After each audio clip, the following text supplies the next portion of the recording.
Sebab tu bila baca ayat Ar-Rahman al-Arsy istawa, terus mereka menganggap Allah Ta'ala di atas langit, di atas arsy. Tapi kita ahli sunnah wal jamaah bukan begitu. Ada kaedah dia. Itu pentingnya merujuk kepada ulama, ya. Jadi ulama berkata, kalau salaf dia kata apa? Salaf ni kurun yang ketiga hijrah. Dia kata istawa Allah Ta'ala itu yang layak bagi dia.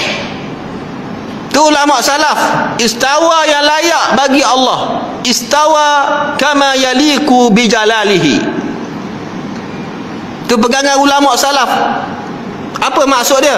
Allah Ta'ala ni istawa di atas arasy yang layak bagi dia. Apa makna dia? Yang layak bagi dia. Tetapi ulama salaf dia tidak menganggap Allah Ta'ala duduk dan bersemayam di atas arasy. Tidak. Tidak sekali-kali. Tak ada ulama salaf yang muktabar menganggap Allah Ta'ala duduk atas arasy. Yang ulama salaf sebut istawa kama yaliku bijalalihi. Istawanya Allah Ta'ala atas arasy yang layak bagi dia. Allah Ta'ala, ulama salaf dia tidak menganggap Allah Ta'ala duduk, ataupun mereka tidak menganggap Allah Ta'ala berada di atas arasy, di atas sesuatu. Maha suci Allah Ta'ala daripada sedemikian. Itu dia pegangan ulama salaf.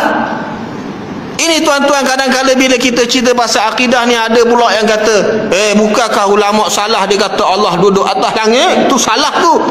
Bohong tuan-tuan. Ini satu perkara yang tidak benar.